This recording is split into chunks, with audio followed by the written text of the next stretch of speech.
Hi. It's almost 2016, just a few hours, actually less than a few hours left to go till 2016. And I've been thinking a lot in the last 2 weeks about that, and I have the feeling that 2016, for some reason, I have the feeling is going to be a really great year. I should have every reason to be pessimistic after some pretty rough things that have happened to me the last few years, but actually, I'm optimistic about it. Um, a couple of weeks ago, I was just walking down the hall, randomly talking to somebody, and they made the comment, or I guess they asked me how I was doing. And me being the honest person I am, I know the response is always supposed to be, "I'm good. How are you doing?" I just said, "Well, I'm as good as I can be," which is how I really feel. And he said, "Well, it could be worse." And I said, "Yeah." Right away, I said it could be better. And he said, "It's kind of like the glass half full, half empty kind of thing, isn't it?" And it got me thinking about that a lot. And I said, we all know that saying about how optimists see the glasses half full and pessimists see the glasses half empty. And I was trying to think if I really agreed with that and really understood that. And then I saw a post on Facebook saying the same thing a couple of days later, which got me even more motivated to think about it even more. And then I happened to go for a cup of soda, and my glass actually said it's the same message: half full is greater than half empty. And is it? I know the whole thing about gratitude and about being grateful for what you have, and I get that we have to be happy with what we have and accept the things the way they are. But is that really, is it really an optimist? So I'm gonna talk about that a little bit, because as I observe the world, and I'm not saying I'm right or wrong, as I observe the world, there's basically three kinds of people. So I partially filled 4 glasses here with water to sort of illustrate my point. And there's 3 basic types of people that I see walking around. Um, and these have come through observations that I've had, because, like I said, I've been through a lot the last few years, and I had some negative things happen, but I also had just some eye-opening things in my perspective and the way I see things. And so for most of my life, I've probably been, in the first 2 categories. And the first one I'll talk about. The first one, I think, are the people walking around there with their glass half full. And they say things like, "Well, I'd like to have a full glass, but this is the real world. Not everyone gets a full glass, and things just don't work that way." And they say things like, "It is what it is." They just don't, they just see this as the limit right here. They don't see, yeah, their glass is half full, but they don't see that they can have more than that. And even within that, I think there's probably 2 subcategories of people. There's people walking around with their glass half full, and they're totally content with that. Maybe they don't have, maybe they don't have the best job or the best career. Maybe they don't have the car that they've always wanted or the house that they've dreamed of. And maybe they just don't think those things are possible. And the first group of people within that group, they're walking around saying, "Yeah, this is as good as it gets, and you know what? I may not have everything I want, but I'm grateful for what I have, and I'm okay with that. And life is good." And is there anything wrong with that? No. Because happiness is really half the battle in life, isn't it? More than half the battle, really. So, good. Awesome.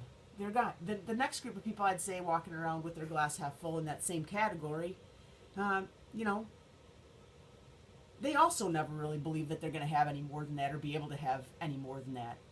But, they look at people that do have it, and, they're kind of envious, because deep down they really want it. They just won't admit to themselves that they want more than half a glass. And so there you have the first group of people. I guess maybe you'd call them realists. I don't know. They're fine. My glass is half full. Hey.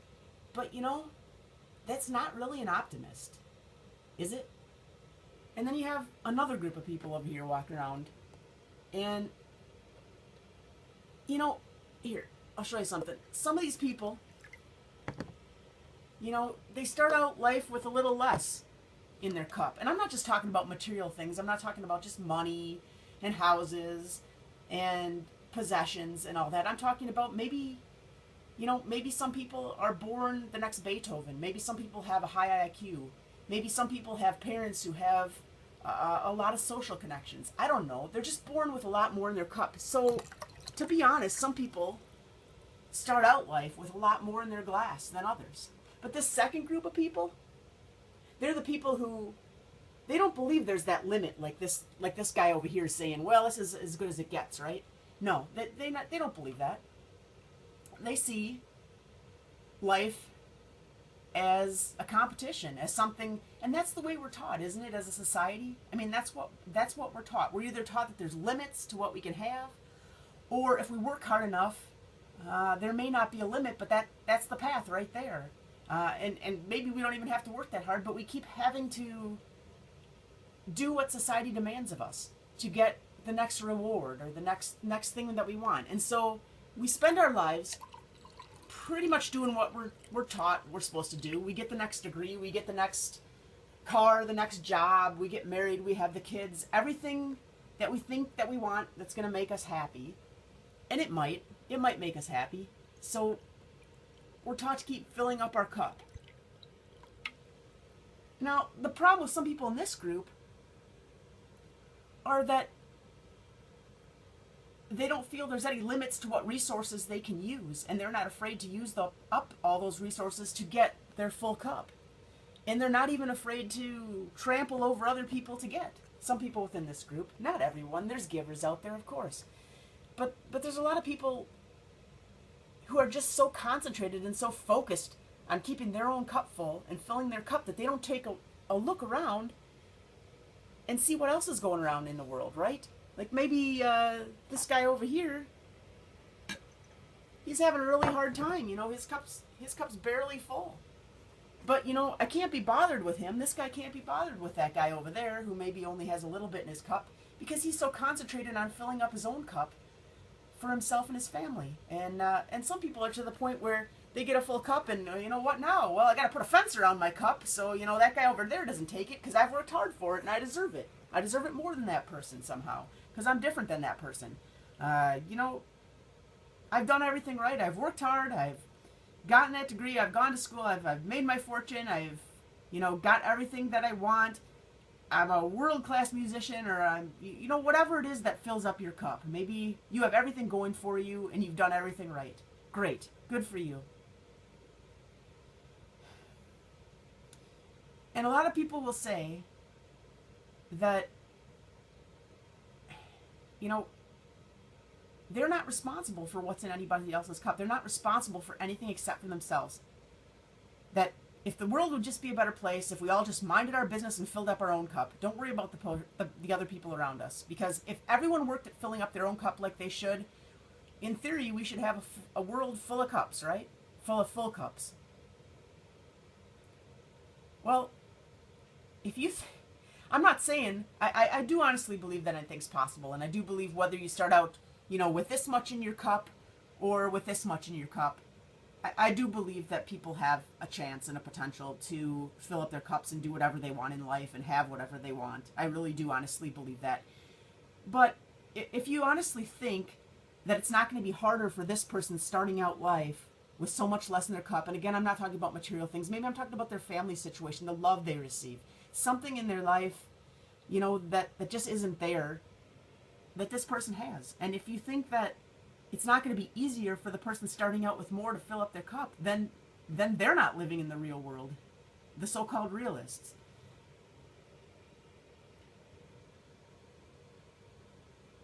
So they keep filling up their cup. They've done it all. They've done everything right. You know, bravo, good, alleluia, awesome. What then? They've got a full cup. What's next? So to me, that's still not an optimist. Because an optimist,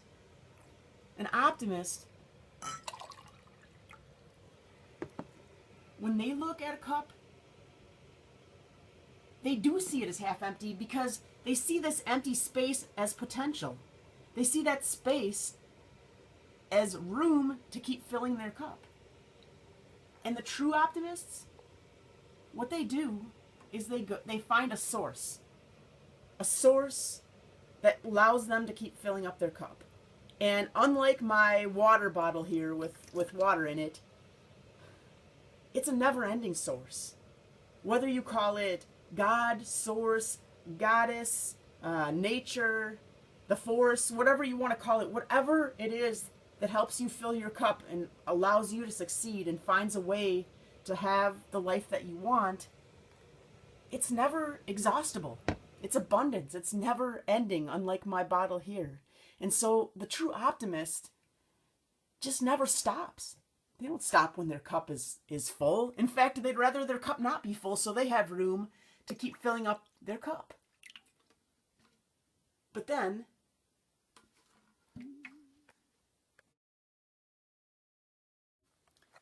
what they do is they look around and they see other people whose cups need filling. And they fill those cups. And they never stop.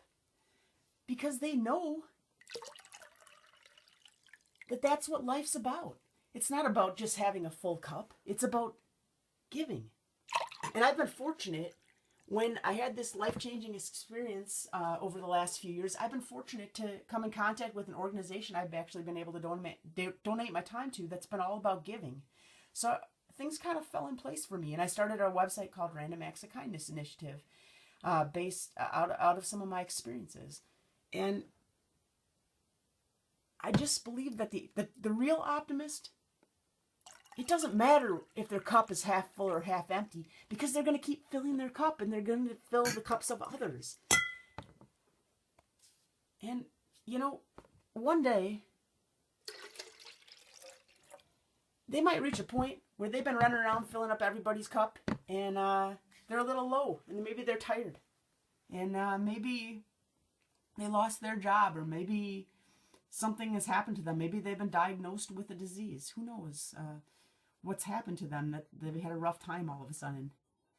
But unlike the people who have knocked over other people's cup and drained other people's cup in competition to get what they want, you know what these people are going to see when they look around? The people who have been running around filling up everybody's cup, they're going to look around and they're going to see full cups. Not even full cups, but cups around them who are willing, because they have so much in their cup that they're willing to go around filling other people's cups.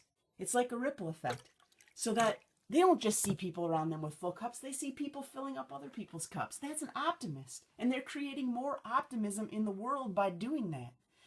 As opposed to the people who are sitting there with a full cup, protecting their own cup, putting a wall around it. It makes no sense. It makes no sense.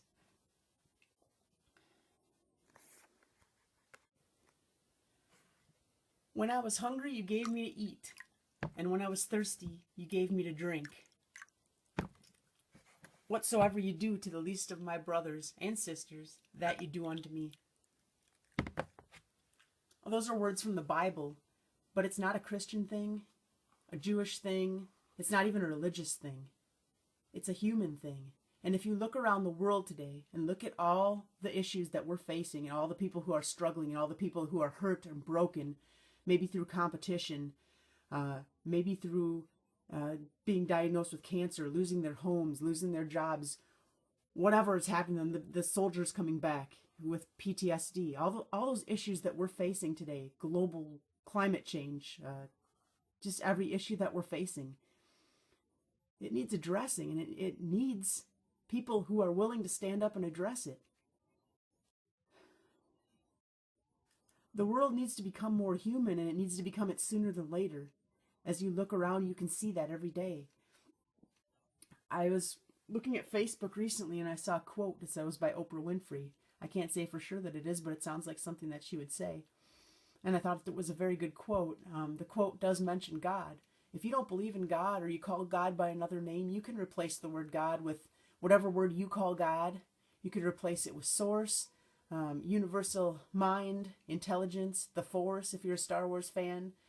Whatever you want to replace it with. If you don't believe in any external force out there as spirituality, you could replace the word God with the word the human race, and the quote still works. And the quote goes something like this. I can't say I'm quoting it exactly, but it says this: all the while that I was waiting for God, what I never realized was that God was waiting for me.